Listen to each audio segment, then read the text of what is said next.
नमस्कार विद्यार्थियों, BA second year में आज हम बात कर रहे हैं विश्व के कृषि प्रदेशों के बारे में। प्यारे विद्यार्थियों, आपने कृषि के विभिन्न जो कृषि फसलें हैं उनके बारे में हम पढ़ चुके हैं और कृषि से आप अच्छे तरीके से परिचित भी हैं। तो आज जिसकी हम बात कर रहे हैं कृषि प्रदेशों की, कि कृषि प्रदेश कहते किसको हैं। सबसे पहले हम बात करते हैं कि कृषि प्रदेश से अर्थ क्या है। कृषि प्रदेश जो है वो पृथ्वी तल पर कृषि से संबंधित विशेषताओं का समूह होता है।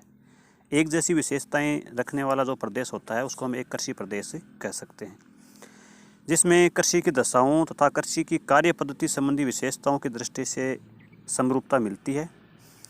और वह कृषि प्रदेश इस संदर्भ में अपने निकटवर्ती कृषि प्रदेश से भिन्नता रखता है। कृषि प्रदेश में हम कृषि परिवेश संबंधी समरूपता एवं संबद्धता की बात करेंगे, फसलों के प्रकार की बात करेंगे, उत्पादन की विधि की बात करेंगे, कृषि में प्रयुक्त उपकरण एवं प्रविधि की बात करेंगे तथा कृषकों की जीवन पद्धति और उनका जीवन स्तर आदि के बारे में भी हम इसमें देखते हैं। दो जो विभिन्न कृषि प्रदेश होते हैं उनमें भौतिक, आर्थिक, सामाजिक, सांस्कृतिक कारकों के कारण भी भिन्नता मिलती है। इन्हीं कारकों को कृषि प्रदेशों के निर्धारण में मूल मानक मानते हैं। तो ये जो मानक होते हैं उनके आधार पर हम कृषि प्रदेशों का सीमांकन करते हैं, कृषि प्रदेशों का वर्गीकरण करते हैं। अगर हम बात करें कि हमारे जो कृषि प्रदेशों का सीमांकन किया गया उसमें किसके प्रसिद्ध हैं, तो सबसे जो प्रचलित या सबसे प्रसिद्ध जो विश्व के कृषि प्रदेश जो बांटे गए हैं उसमें है डी व्हीटलसी। डी व्हीटलसी नामक वैज्ञानिक ने जो विश्व के कृषि प्रदेश बताए हैं वो सबसे अच्छे या सबसे हम कह सकते हैं उनका वर्गीकरण सबसे अच्छा बन पड़ा है। उन्होंने विश्व को कुल मिलाकर के 13 कृषि प्रदेशों में विभक्त किया है और 5 आधार उन्होंने उसके लिए बनाए हैं। जो 13 प्रकार उन्होंने बांटे हैं उसके लिए आधार कितने बनाए हैं? 5 प्रकार, 5 आधार हैं। पहले हम उनको आधारों की बात करेंगे, उन्होंने किन किन आधारों पर अपने कृषि प्रदेशों का वर्णन किया है। व्हीटलसी के अनुसार कृषि प्रदेश ऐसे विस्तृत क्षेत्र होते हैं जहां फसलों की किस्मों तथा उनकी उत्पादन विधि में समरूपता मिलती है, साथ ही कृषि भूमि उपयोग में विशिष्टताजन्य संबद्धता मिलती है। तो जो व्हीटलसी हैं उनकी हम थोड़ी सी बात करें। व्हीटलसी का जीवन काल जो है वो 1890 में उनका जन्म और 1956 में उनकी मृत्यु हुई थी। वो संपूर्ण विश्व के जो कृषि प्रदेशों का बांटने का उनका प्रयास है वो काफ़ी हद तक सफल है। उनका जो आधार हैं हम उनकी चर्चा सीधे सीधे ही कर लेते हैं, उनके बाद उनके जो प्रकार हैं उनकी हम बातें अगले वीडियो में करेंगे। पहला जो उनका आधार है कृषि प्रदेशों के निर्धारण में वो है फसलों तथा पशुओं का संयोजन। कि कौन कौन से ऐसे विश्व में कृषि क्षेत्र हैं जहाँ पर फसल और पशु दोनों साथ साथ इनको रखा जाता है। भौगोलिक वातावरण के अनुरूप यह निश्चित होता है कि कौन से प्रदेश में फसलों तथा पशुपालन का क्या संयोजन होगा। भौगोलिक कारकों के अनुसार यह संयोजन एक स्थान से दूसरे स्थान पर भिन्नता रखता है। आप जानते हैं जब हमने कृषि की विभिन्न फसलों के बारे में पढ़ा है तो भूमध्य रेखा के आसपास अलग प्रकार की फसलें होती हैं, मध्य अक्षांशों में अलग प्रकार की होती हैं, उपोष्णीय कटिबंधीय क्षेत्रों में अलग प्रकार की होती हैं। वहीं बात करें उच्च अक्षांशों में तो वहाँ पर जो फसल होती है वो भिन्न प्रकार की होती है।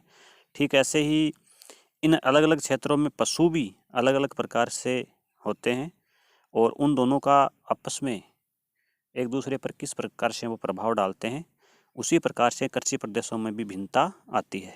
प्राचीन काल से ऐसा होता है कि फसलें एक भाग से दूसरे भाग में फैली हैं तथा भौगोलिक वातावरण की अनुकूलता का लाभ प्राप्त कर कृषकों ने इन फसलों को अपनाया है। साथ ही पशुपालन कार्य में भी इसी प्रकार की प्रवृत्ति रही है। अनेक प्रदेश जो पूर्व में पशुपालन के योग्य नहीं थे अब भौगोलिक आर्थिक कारकों के परिणाम स्वरूप प्रमुख पशुपालन के केंद्र बन गए। तो एक आधार उनका ये था। दूसरे आधार की हम बात करें तो फसलों के उत्पादन तथा पशुपालन की विधियाँ। फसलों का उत्पादन कितना होता है और पशुपालन की जो विधि है वो कौन कौन सी है। पशुपालन की विधि में आपने पहले भी हमारे वीडियो में सुना है कि एक पशुपालन जो होता है वो आदिम प्रकार का होता है और एक आधुनिक काल का होता है।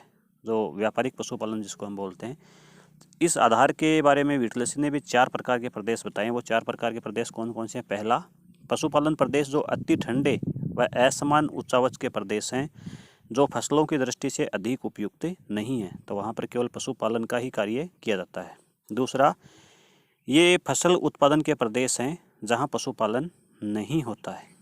कुछ क्षेत्र ऐसे हैं जहाँ पर केवल फसल उत्पादन ही होता है और पशुपालन नहीं होता है। तीसरा, फसल उत्पादन के क्षेत्र हैं लेकिन पर्याप्त मात्रा में भौगोलिक परिस्थितियाँ नहीं होने से यहाँ पर कुछ फसलों के लिए वो उपयुक्त हैं और कुछ फसलों के लिए नहीं हैं। चौथा, जहाँ मुख्य रूप से फसलों एवं पशुओं का बराबर उत्पादन होता है।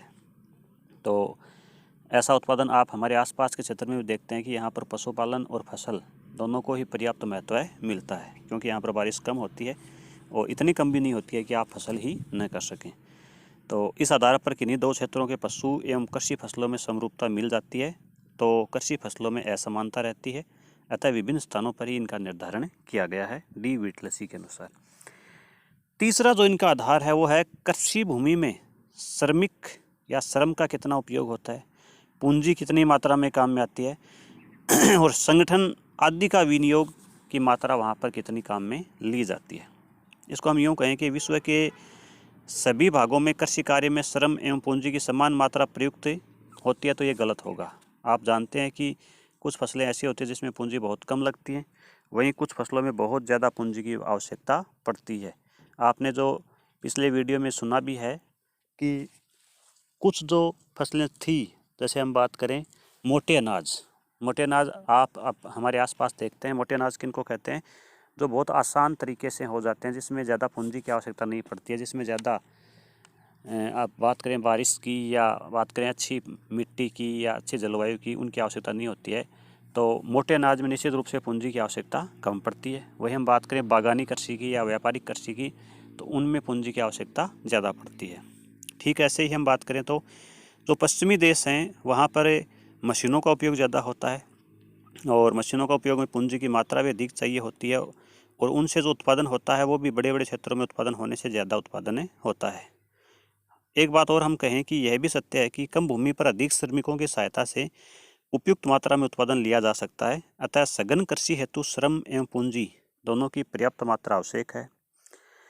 जहाँ आपने सुना है कि जो सघन कृषि किसको बोलते हैं कि भूमि की जो क्षेत्रफल है वो कम है, लेकिन वहाँ पर उर्वरकों का उपयोग करके या सिंचाई की मात्रा बढ़ाकर, श्रमिकों की मात्रा बढ़ाकर और पूंजी का अच्छे से इस्तेमाल करके वहाँ पर पर्याप्त मात्रा में उत्पादन हो जाता है, तो उसको हम क्या कहते हैं? सघन कृषि। तो वो क्षेत्र अलग होंगे। अगर हम उदाहरण के रूप में लें तो दक्षिणी पूर्वी एशिया में कृषि के लिए मानव श्रम का अधिक तथा पूंजी का कम निवेश किया जाता है, जबकि इसके विपरीत हम बात करें यूरोपीय देशों में तो वहाँ पर मानव श्रम का कम लेकिन पूंजी का अधिक इस्तेमाल होता है। और इन्हीं तत्वों में अगर हम बात करें तो अफ्रीकी महाद्वीप या मध्य एशियाई देश जो हैं वो विनिवेश के मामले में पिछड़े हुए हैं। तो अतः इन सब उदाहरणों से स्पष्ट होता है कि इन सब का जो योगदान होता है श्रम का, पूंजी का, संगठन का, अलग अलग है और इनके आधार पर भी डी विटलेसी ने अपना अलग अलग कृषि प्रदेशों का वर्गीकरण किया है। अब हम अगले आधार की बात कर लेते हैं और ये अगला आधार जो है हमारा वो है कृषि से उत्पादित पदार्थों के उपयोग का ढंग। कृषि से उत्पादित पदार्थों के उपयोग का ढंग कि कृषि से जो हमने जो उपज प्राप्त करी है उनका उपयोग कैसे करते हैं। जैसे आप इनका अर्थ समझ गए होंगे कि हम क्या उनको केवल घरेलू काम में लेने के लिए उत्पादन करते हैं। जैसे आप देखते हैं कि हमारा आज से 20-25 साल पहले जो हमारे आसपास में जो उत्पादन होता था इतना ही उत्पादन हो पाता था कि हमारे घरेलू ज़रूरतें ही पूरी होती थी, तो उसको हम जीवन निर्वाह कृषि बोलते हैं।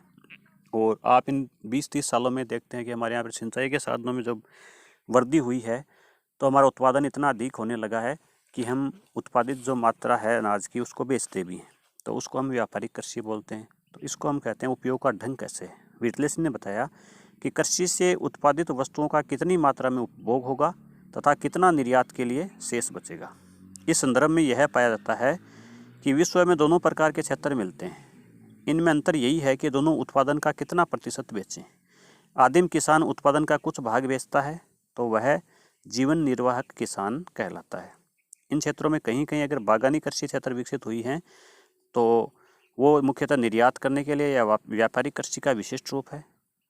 जब कृषक का मुख्य लक्ष्य फसलों तथा पशुपालन का व्यापार होता है तो उसे हम व्यापारिक किसान कहते हैं। तो इस उत्पादन का बहुत कम भाग वह उपयोग में लाता है, अधिकतर भाग को वो क्या कर देता है, बेच देता है।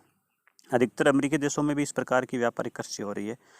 तो ये भी एक तरीका डी विटलेसी ने अपने वर्गीकरण में अपनाया है कि जो हमारे पास उत्पादन होगा उसको हम किस काम में लेते हैं। और पांचवा जो प्रकार है उसकी हम बात करते हैं कि कृषि कार्य के लिए यंत्रों, उपकरणों तथा आवागमन के साधनों आदि का प्रयोग कितना होता है। यंत्रों का उपयोग आप देख रहे हैं अपने आसपास में किस प्रकार से हमारे मशीनों का उपयोग बढ़ रहा है। तो इसका मतलब ये नहीं है कि हमारे आसपास बढ़ रहा है तो क्या विश्व के सारे ही क्षेत्रों में ऐसा उपयोग बढ़ रहा है, नहीं। आज भी विश्व के कुछ क्षेत्र ऐसे हैं जहाँ पर आदिम प्रकार की कृषि की जाती है, जो हमारे यहाँ पर आज से 30 साल पहले या उससे पहले की जाती थी। उपकरण या यंत्र एक ही बात है। उसी में हम कहें कि आवागमन के साधन, पहले आप देखते हैं कि आवागमन के साधन थे वो इतने द्रुत नहीं थे जितने आज हैं। आज अगर आप कोई उत्पादन करते हैं और वो ख़राब होने वाली वस्तु हो तो इतने तेज़ उत्पादन हमारे आवागमन के साधन हैं कि वो उत्पादित वो जो हमारी फसल होती है उसको एक स्थान से दूसरे स्थान पर तेज़ी से पहुंचा सकते हैं। जैसे हम बात कर रहे थे मछली उत्पादन की बात करी थी हमने विश्व में, तो मछली जो है वो ख़राब होने वाली वस्तु है। मछली को हम एक स्थान से दूसरे स्थान पर भेजने के लिए पहले प्रशीतक चाहिए, रेफ्रिजरेटर जिसको हम कह सकते हैं, और उनमें स्टोर करने के बाद हम उसको एक स्थान से दूसरे स्थान पर जितना तेज़ी से पहुंचाएंगे उतना ही लाभ हमारे पास ज़्यादा मिलेगा। हमारे आसपास की हम बात करें तो इसको हम उदाहरण दूध या दूध से बने हुए पदार्थ या सब्जियों के रूप में ले सकते हैं कि आपने अपने खेत में सब्जियां उगाई और अगर वो आसपास में बिक जाए तो ठीक, और नहीं बिकती तो पहले जब हमारे पास द्रुत गति से यातायात के साधन नहीं थे तो वो ख़राब हो जाती थी, लेकिन अब ऐसा नहीं है। अब आप उस सब्ज़ी को अपने आसपास के शहरों में बेच सकते हैं। तो इसी को भी एक उन्होंने डी विटलेसी ने अपने वर्गीकरण का आधार बनाया है। विश्व के अनेक क्षेत्रों में कृषि क्रियाविधि तथा उसमें प्रयुक्त उपकरणों में असमानता पाई जाती है। पश्चिमी यूरोप तथा अमेरिकी देशों में कृषि का मशीनीकरण अपनी चरम सीमा पर है। कृषि कार्य के लिए खेतों को तैयार करने से लेकर भोजन सामग्री बनाने तक संपूर्ण कार्य मशीनों के द्वारा किया जा रहा है। दूसरी तरफ अगर हम बात करें उष्णकटिबंधीय क्षेत्रों में स्थानांतरित कृषि तथा चलवासी पशुचारण का स्वरूप विद्यमान है, जहां पशु केवल प्राकृतिक वनस्पति पर ही निर्भर करते हैं तथा मशीनों का प्रयोग नहीं किया जाता है। तो ये 5 वर्गीकरण डी विटलेसी ने अपने जो कृषि प्रदेशों का वर्गीकरण किया उसमें अपनाए हैं। इस प्रकार कृषि के लिए आवागमन के साधन भी प्रमुख हैं जिनकी प्रयुक्तता कृषि का स्वरूप निर्धारित करती है। उष्णकटिबंधीय देशों में अगर हम बात करें तो अभी भी प्राचीन ढंग का आवागमन प्रचलित है, जबकि विकसित देशों में ट्रक, कन्वेयर बेल्ट तथा जलयानों को कृषि कार्य में प्रयुक्त किया जा रहा है, जो कृषि उत्पादों को बाजार तक पहुँचाते हैं। अतः कृषि प्रदेशों के निर्धारण में इनकी भूमिका भी महत्वपूर्ण है। इन सब को मैंने आपको एक उदाहरण अपने लोकल क्षेत्र से भी दिया है जिसको आप अच्छे तरीके से समझ सकते हैं। इनका अध्ययन तो हम आने वाले वीडियो में करेंगे। वो जो 13 कृषि प्रदेश हैं इनकी एक बार मैं आपको बता देता हूँ, और ये भी आप याद रखना कि ये जो 13 कृषि प्रदेश दिए थे विटलेसी ने, ये सन 1936 में दिए थे। ये कई बार आपको कंपटीशन में पूछ सकते हैं कि विटलेसी ने अपना वर्गीकरण किस वर्ष दिया, 1936 में। अब ये 13 वर्गीकरण जो हम उनको एक एक करके बताता हूँ। पहला, चलवासी पशुचारण, इनका विस्तृत वर्गीकरण मैं आने वाले वीडियो में दूंगा। दूसरा, व्यापारिक पशुपालन। तीसरा, स्थानांतरणशील कृषि। चौथा, प्रारंभिक स्थायी कृषि। पांचवा, चावल प्रधान गहन निर्वाहक कृषि प्रदेश। छठा, चावल विहीन गहन निर्वाहक कृषि प्रदेश। सातवां, व्यापारिक बागानी कृषि प्रदेश। आठवां, भूमध्य सागरीय कृषि प्रदेश। नौवां, व्यापारिक अन्न उत्पादक कृषि प्रदेश। 10वां, व्यापारिक फसल एवं पशु उत्पादक कृषि प्रदेश। 11वां, निर्वाहक फसल एवं पशुपालन कृषि प्रदेश। 12वां, व्यापारिक दुग्ध पशुपालन कृषि प्रदेश। 13वां, विशिष्ट बागवानी कृषि प्रदेश। तो ये 13 वर्गीकरण डी विटलेसी ने अपने वर्गीकरण में दिए हैं। इन 13 को आपको नाम भी याद कर लेना चाहिए, क्योंकि परीक्षा में कोई सा भी प्रश्न ऐसा बनाया जा सकता है कि निम्नलिखित में से डी विटलेसी ने अपने वर्गीकरण में किसका नाम नहीं दिया है।